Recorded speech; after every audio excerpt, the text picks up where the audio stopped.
Historical materialism is the Marxist method of analysing history. And so I guess in order for us to have this discussion, first we need to ask and answer, what is history? What are we claiming to analyse here? And I think that on a basic level, some people might say that history has been a series of events, things that have happened. And history then, as we know it and as we're taught it, is the telling of those events and a partial explanation at the same time. But for Marxists, when we talk about analysing history, this isn't really a literary exercise for us. We aren't interested in just description. And I think that the content of history can be described as human life. History is the development of life and its needs. In the German ideology, Marx says that the production of the means to satisfy our needs is the first historical act. And that act of initially producing leads to the extension of more needs. This is the second historical act, the production of new needs. And what that means is, as humans can labour and create and develop things to satisfy our needs, that forms the basis for all of society. And therefore history is the development of society and the development of that process. So rather than rooting it in the minds of human beings, this kind of telling of events and stories, which is definitely how I was taught about history in school, Marx rooted history in labour, in the labour of humans. And this was one of the key tasks of Marx, of making history scientific. And I think that is where we fundamentally differ from modern bourgeois historians' take on history, because before Marx, history was understood through morals and stories and myths. But Marx recognised that the development of labour, of human labour, and the subsequent tools that came with that process and what that produced has changed over time and has progressed over time as well. In the same way that there are laws that govern nature and the natural world, so too are there laws that govern history. Marx famously said that conditions determine our consciousness, our conditions determine our consciousness, and it is our consciousness as human beings that separates us from animals and the animal kingdom and allows us to progress and push society forward. But crucially, that consciousness is not separate from the material world at all. It's not alien to it. But actually, human beings and their relationship with nature and the natural world has developed over time. So I think that most bourgeois historians and economists would deny the idea that history could be scientific at all. The most dominant view, I would say, is that history and human society as well is random because it's determined by all the ideas of every different individual in that process. Every individual has wanted certain things in history, and that is how we've arrived where we are today. They've had different needs and different desires, and that process, that need to survive, is how we've gotten here, self-preservation, essentially. But I think that these kind of basic, vague ideas, such as self-preservation, can't really explain the changes that have taken place in history. And we have to explain these by reference to something else. Because hasn't our social nature fundamentally changed many, many times? Is our social nature today the exact same as it was 1,000 years ago? And the Marxist answer to that is that no, it's not. And I'm going to try and flesh this out a little. So Darwin, and Marx was a big fan of Darwin and what Darwin did in science. Darwin showed how species developed over time through their relationship to nature. And that scientific method is what we apply to history, to explain its development, not through the individual wills and desires and wants of human beings, but rather through the development of the productive forces. Because essentially that what makes us human is labour and the subsequent tools that has brought into society. And that is our history, I would say, as a species, as human beings. Engels actually points out that the upright posture marks the transition from ape to man in a very materialist explanation. And this is something that has been confirmed by many modern anthropologists, even in recent times, because the upright posture liberated the hands for gripping with an opposable thumb. And this enabled tools to be used and then to be developed even further beyond that. The upright posture also allowed early humans to rely more on their eyes rather than other senses in order to sense the world around them and see what was going on. And this use of the hands developed the powers of the brain through the medium of the eyes as well. And this is really why Marx was such a fan of Darwin, who kind of went up against the might of science and philosophy at the time with that materialist approach. And I think we could say that just as Darwin discovered the law of evolution in organic nature, Marx discovered the law of evolution in human history. I'm just going to give an example of this. So when farming began in the Middle East around 10,000 years ago, this represented a revolution really in human society and culture, because new conditions of production by way of this farming gave men and women more time. It gave them more time simply for complex analytical thought. And this was actually reflected in new art that came out at the time, new art consisting of geometrical patterns. And this is the first example of abstract art in history. And so these new conditions simply produced a new outlook on life, and new social relations and relations to nature and the natural world that existed around them at the time. And because of this change, the way they understood nature advanced rapidly due to the demands of agriculture, the demands that farming brought to them. And this allowed them greater power over the natural world at the same time as well. And that was the exact result of the collective labour that farming had produced, that collective labour on a grand scale. And so that difference in farming that led to various other social manifestations was marked by that change in production, that change in the way they organised. And this really sums up Marx's whole approach to history and his kind of seminal work in doing so. We quote that he discovered that mankind must first of all eat and drink, have shelter and clothing, before it can pursue politics, science, religion, and art. So why do we pay attention to this, and why is this so important for Marxists and our view of history? And it's because historical materialism explains these different processes, these different stages in history, scientifically, in terms of their ability or inability to develop the means of production and develop the productive forces. And that is because without that development, human society simply can't progress. And the productive forces really are the material foundations upon which society, culture, and civilization are built. When the productive forces develop beyond the limits of the social structure that exists, it becomes fettered. But this also means that there is a basis for a new form of social arrangement, which will allow for further development.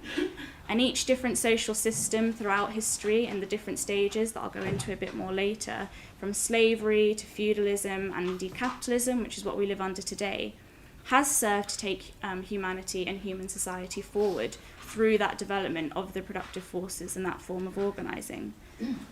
And I think that when we look at the whole of history and the different stages that it's been through, we can see that each different form of production, each different mode of production, manifested itself in a different social outlook.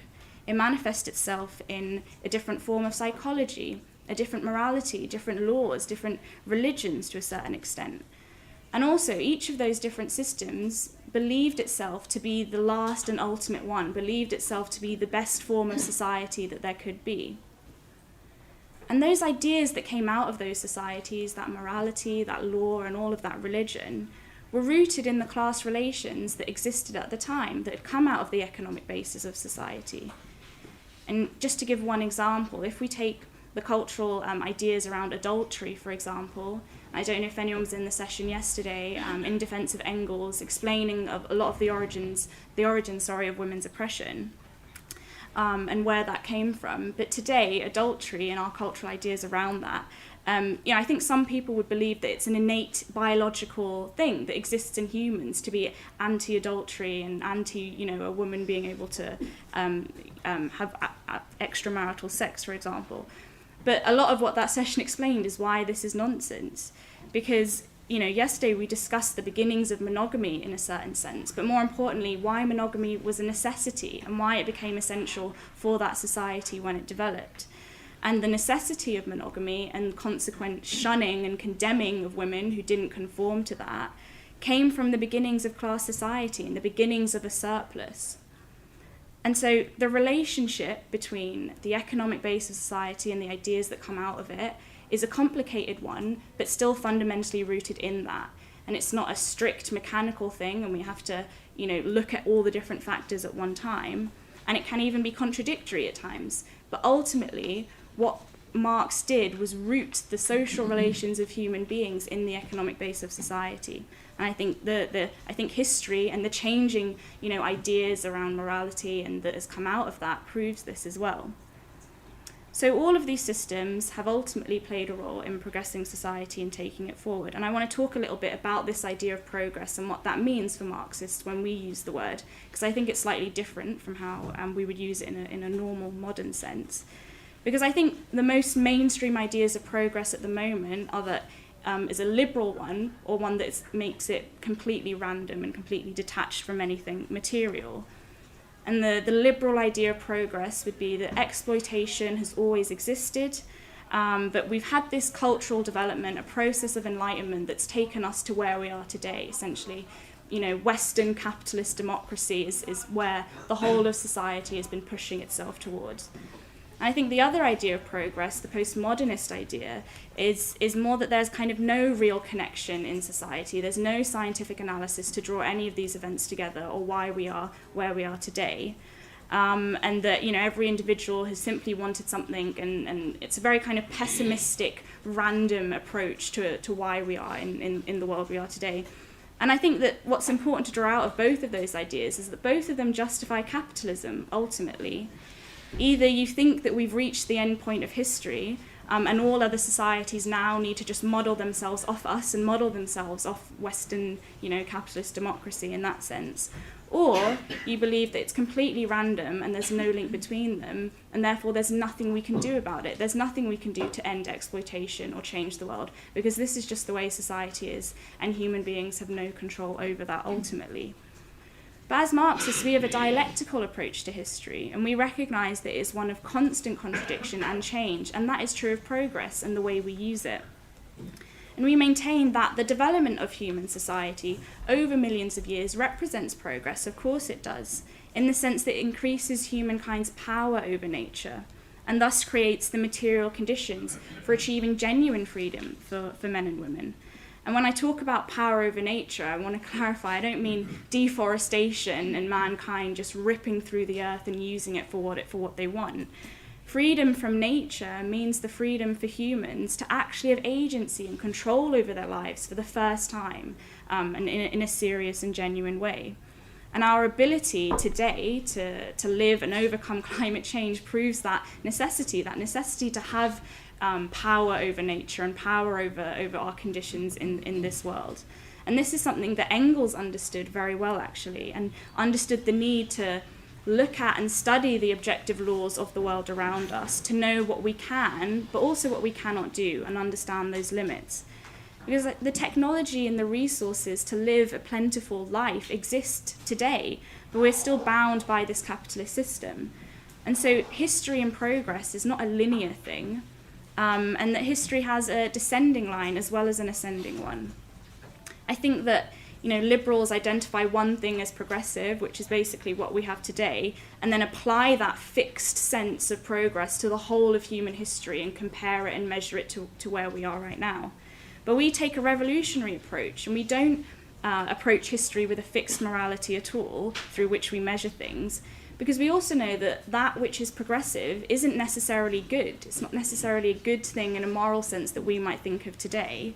Slavery had a role in developing the means of productions, and so slavery was progressive, which seems like an abhorrent thing to say by our standards now, but in a Marxist sense it's not, and I'm going to explain a bit of what I mean by that. Another, argument to go against, this idea of human nature, which people often use to attack Marxists and the fact that socialism could never exist, is that, in ancient Greece, slavery was seen as a completely normal and acceptable thing, even amongst the most enlightened people at the time. And so when I say that slavery was progressive, Engels makes this point in Anti-Düring, I think, that you need a certain level of the productive forces in order to have a slave in the first place. And that represents a certain amount of progress. The slave needs something to work on, and you also need enough surplus to then feed that slave. And so it's not just a matter of brute force and forcing someone to do something.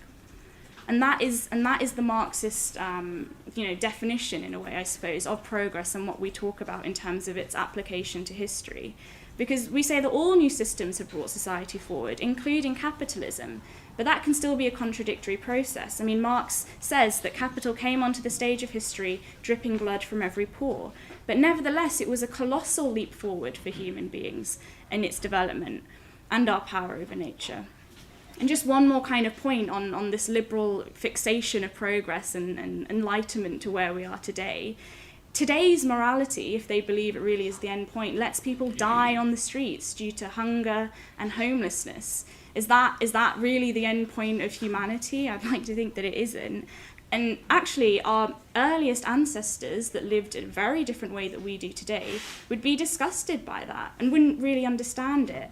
And who is right? Which morality is the more progressive one? And I don't think that's something that can just be explained on the basis of ideas alone. It has to be rooted in something more fundamental. And I just want to go on to explain this, the fact that classes haven't always existed in society. The majority of history was communal and organized within different groups. And that society divided into classes has actually only existed for about 10,000 years, which is 1/100th of the time that mankind has been on this planet. And for the rest of that time, humans, there was no class society, which means certain things. It means there was no state, there was no enforced inequality, and there was also no family in the modern sense. But that's something that was dealt with in a session yesterday, so I'm not going to explain that any further. And actually, these kind of primitive communist groups, the way that we organised at that sense, did so and were able to survive based on a powerful sense of cooperation, a communal child rearing as well, and respect of mothers and respect of elders in the group. And what's interesting then is if you compare that, on a base level to the way we live today, and you compare it to the modern family, if we want to be crude in the way that liberals do in their approach to history and progress, and compare communal child rearing, where everyone has everything they need, to the modern family today, where you might have domestic abuse, rape, violence, orphans, it doesn't really, you could look at that and think, oh, well, actually, that was a much better way of living. Maybe we need to go back towards that. But that's not what Marxists are saying, and that's not what Marx meant when he studied history. And it wasn't that, our earlier ancestors were just more noble than us and had better ideas than us.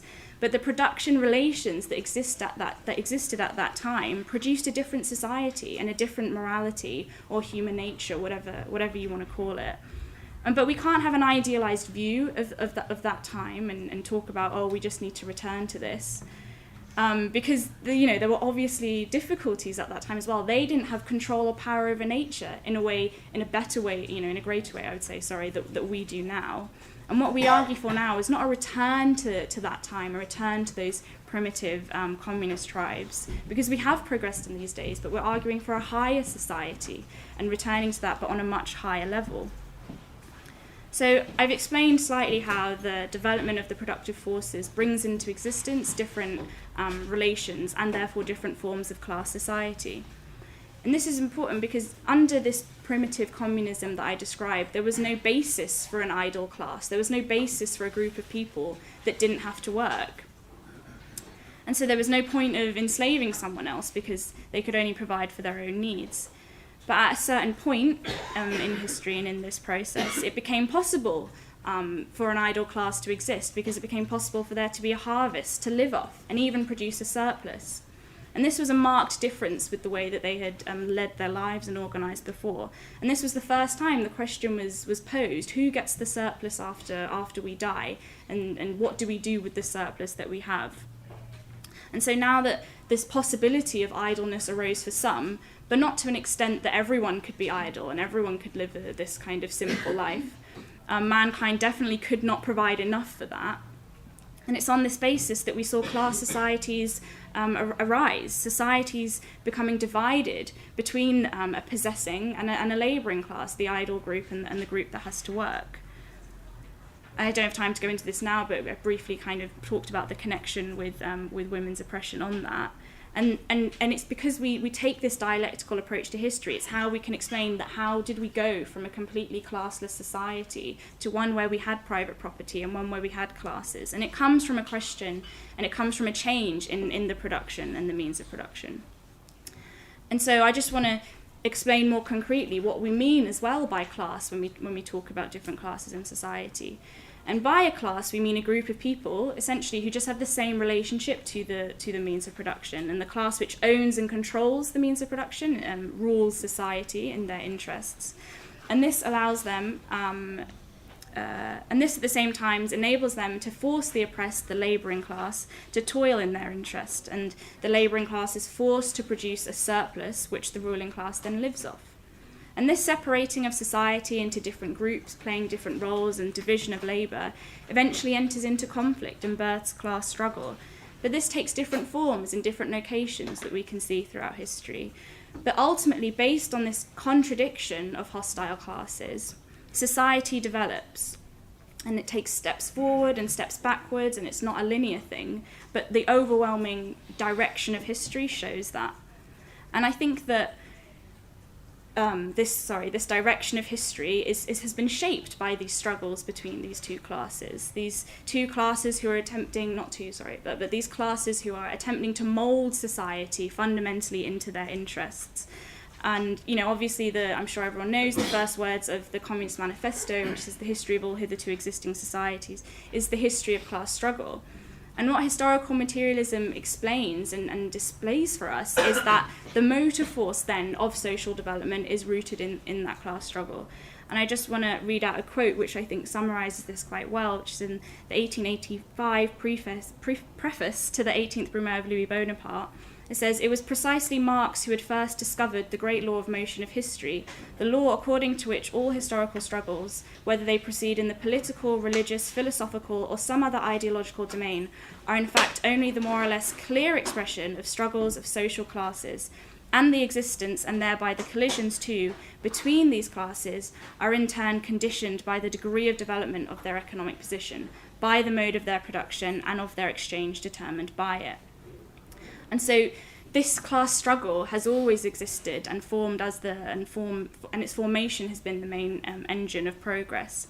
And I want to try and concretize this a bit more by giving an example by talking about in a very small and crude, if you will, way, the transition, I suppose, between feudalism and capitalism, because that is something that deserves its own discussion, and it definitely won't flesh out all of the points.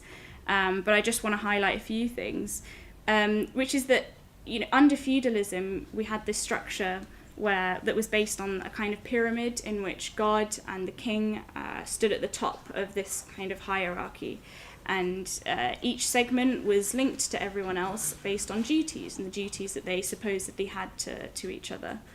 And in theory, you had feudal lords who existed to protect the peasants and the peasantry, and in return for that, the peasants would put food on their table and clothes on their backs, and this kind of enabled them to live a life of luxury, of idleness, like I described earlier.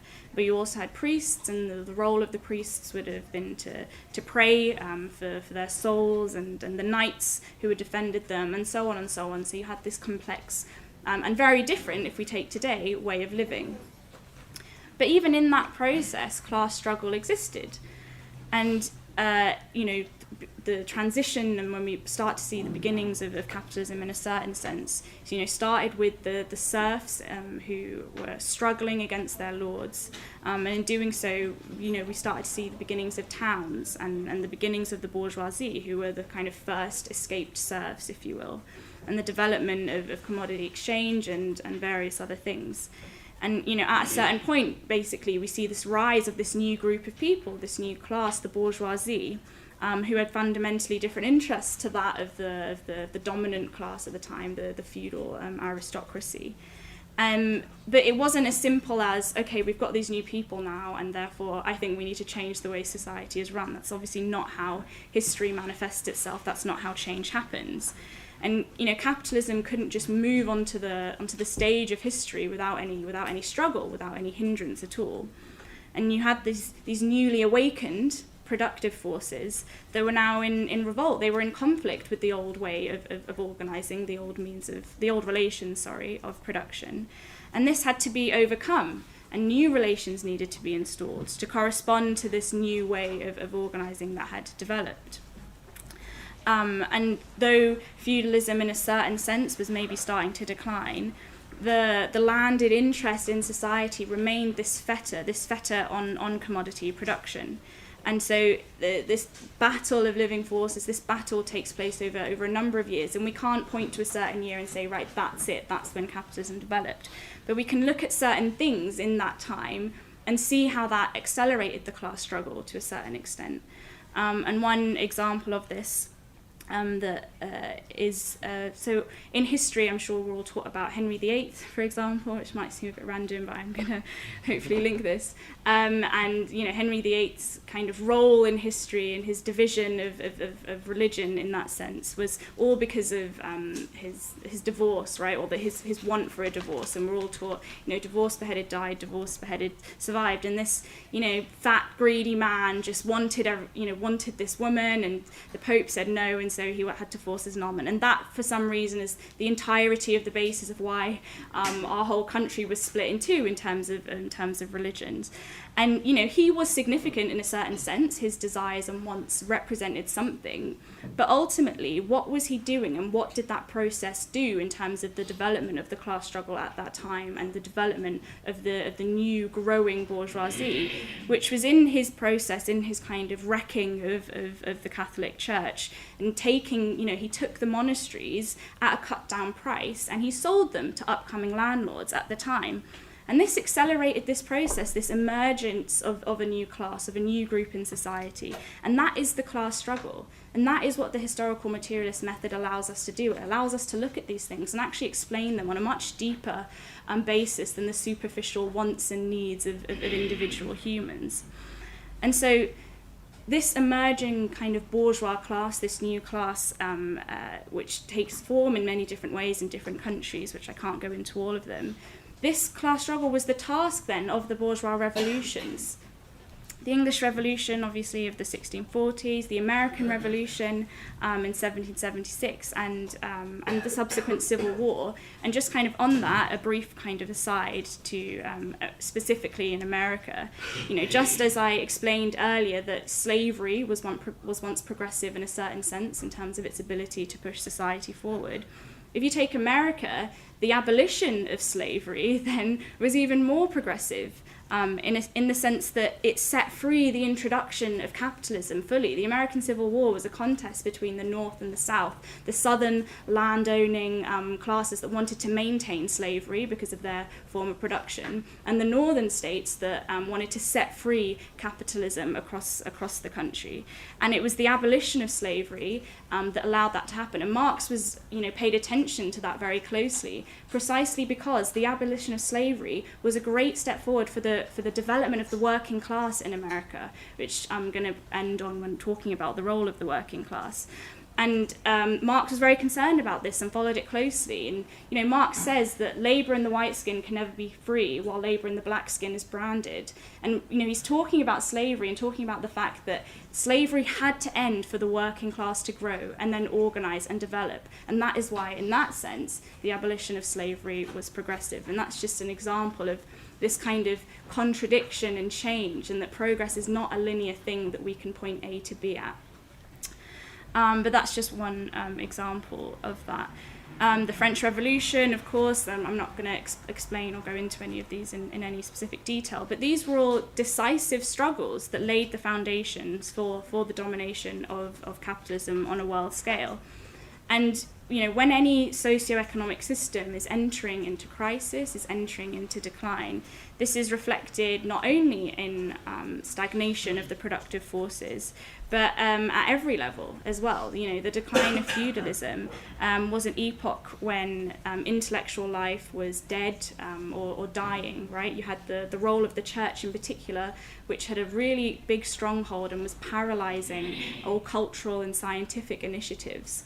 And so these revolutions and the way they take place is not through one specific event or one specific avenue at all, but the bourgeoisie had to go up against this in all its various different forms and through law and morality. And the changes in our laws in particular, I would say, in this country really kind of show that. The development of land law and the rights of people to own land and the way that developed in England definitely demonstrates this. And the point is that class struggle ultimately was at the heart of that entire process, and that is what the historical materialist method allows us to uncover. So I spoke a bit about, briefly, the development of the working class in particular and why that was so important for Marx in America, but also in general. And I want to explain why that capitalism in its progressive role, developed the productive forces, but also, one of the most important tasks that it did was develop the working class and create the working class. And that is important for us because of what it gave society in terms of the tools of society to actually overcome these class divisions. The working class what came out of the working class then was trade unions, political parties. We're talking about the Labour Party a lot at this conference as well, and ultimately the working class is the progressive revolutionary class in society. And this is important because the proletariat has no weapon other than organisation. That is the only thing they have to go up against capitalism, because without organisation, the proletariat is simply just the raw material for exploitation. And that is its significance, and that is why we talk about the value and the importance of the working class. It's not a moral thing that we think that they're just the best people in society, but it's a practical, material question as to who controls and who creates in society and therefore has the ability to run it, and that is the working class, the labouring class. So I want to talk a little bit briefly now about the role of the individual then in society, because I kind of mentioned a few people like Henry VIII, but rooted ultimately their decisions and their wants in the economic basis of what was happening at that time. And in the 18th Brumaire of Louis Bonaparte, Marx actually explains, he says that men make their own history, but they do not make it as they please. They do not make it under self-selected circumstances, but under circumstances existing already, given and transmitted from the past. And so, Marx and Engels explained that participants in history may not always be aware of what motives are driving them and may try and rationalize them in one way or another, but ultimately those motives have a basis and exist in the real world, in the material world around them. And Marxists are often kind of accused of being economic determinists, of being reductionists in lots of different ways. But I don't think we deny the importance or the active roles of individuals in society. The difference with the Marxist approach to history is we place individuals in their historical context. And we understand the role of individuals far better, actually, than the kind of modern conception of history, liberal or idealist ideas of history, because of that. Because we can explain it in a much better sense than someone somehow was just born with something really, really special, and that is why the whole of society changed. That is why wars started, because Franz Ferdinand was shot. That is why millions of people subsequently died. I think we explain it on a much more materialist basis by saying, okay, where does the individual come from? And that we say that they are a product of the objective conditions at that time that has given rise to a certain crisis. And it's only at a certain point that the role of the individual becomes important. And I'll just kind of give one example of this. I once heard someone basically ask, we were talking about Bolshevism and the role of the Bolsheviks, and they said, well, isn't Bolshevism just Leninism? Because Lenin had to change the line of the Bolsheviks on so many occasions. Lenin had to fight and correct what the Bolsheviks were doing so many times. So doesn't that essentially mean that the Bolshevism is just Leninism? But the Marxist approach to history and our understanding of the role of the individual, is that Lenin couldn't have been Lenin without the Bolsheviks, right? Lenin rose to the challenges of that time precisely because of the objective conditions and the crisis that was developing. And so there's a dialectical relationship that exists there between Lenin and the Bolsheviks, and ultimately between the individual and the conditions of that time. And you see this in particular, I would say, in moments of revolution in terms of leaders and their relationship to the masses, and how one can influence the other in terms of pushing society forward. And so that is where that is how we understand the role of the individual in particular, because we root it in the historical conditions that exist to create them in the first place. And so, you'd be forgiven for being a bit confused if I'm saying that, individuals by themselves can't really do much, what are we all doing here? I guess, we are still actually individuals. And, is it actually possible then to consciously change society? Do we actually have power over that? And I would say, yes, you can consciously change society, but only if you understand the objective processes that are taking place within it. And that is why historical materialism is so important to us, because if we understand the laws of history, we understand just how much an individual can do, and how and when it is appropriate to intervene in a certain sense. So just to give another example, if you looked at the world around us today and maybe misunderstood or didn't have the theory of the class struggle with you, you might call for barricades right now. We just need to build a barricade outside Parliament because the working class must be fed up with Boris Johnson and they must be fed up with the Tories. And I'm right because there's a crisis of capitalism right now and the working class are immediately going to follow you. But if we try to build a barricade outside Parliament right now, we'd just be arrested, and then we'd have absolutely no role at all in doing anything to consciously change society. But if you study history and you study the class struggle, you begin to understand the processes through which we have to understand the objective conditions and how the working class moves, which is ultimately that we as Marxists can't tell the working class, now is the time for revolution, now is the time to move and to storm Parliament, and they will do that by themselves, and that is not our role. Our role as Marxists in our relationship to the working class and its parties is not a kind of one where we're telling them what to do, but one where we have to be a part of the process, but understand the laws that are taking place in order to get them through that. And that is why we study history and the theory of the class struggle. And so, what does that mean for us today in the fight for socialism? Should we just keep waiting then, for the conditions to keep worsening until, the working class will finally realise, I suppose, what's happening and move to take power? Because if you take, there's been process in society, does this mean that socialism is just inevitable? And, Fuchs, we don't have to worry too much about it. But that's not what historical materialism teaches us. And that, Marx actually explains that there is no final crisis of capitalism that will be the tipping point to change everything. The fact of becoming a fetter does not automatically bring about the change in society that we might want. And ultimately, a revolution still needs to be made by human beings, because men make their own history. Humanity does make its own history, and a revolution is a conscious historical act. And that is what we have to remember when looking at all these processes and everything that's going on in the world today. And so we've emerged from all these different forms of society, slavery, feudalism, and now we're in capitalism.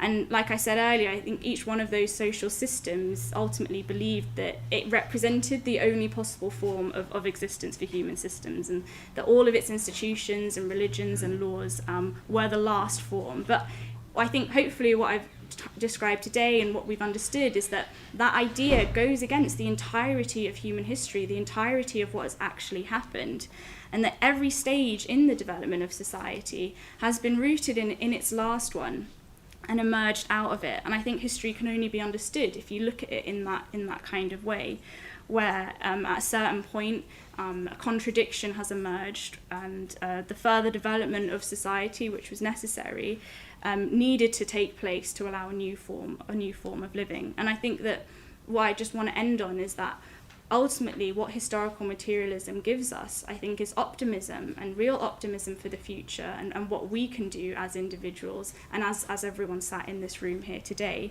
Because if you look at the world around you, I don't think it's hard to see all of the symptoms of this system's decline, and the ruling class know it themselves. I think they're terrified of it, and they're doing everything they can to try and prevent it through various different means. But none of this will be enough, because it is in decline on every single level.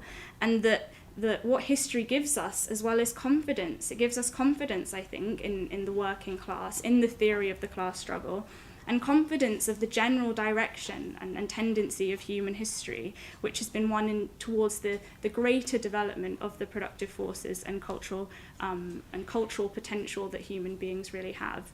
And I think that gives us not a kind of passive approach in terms of watching these events, the amazing revolutions that have taken place even this year around the world, but ultimately shows us that we can change the world, and therefore we must change the world.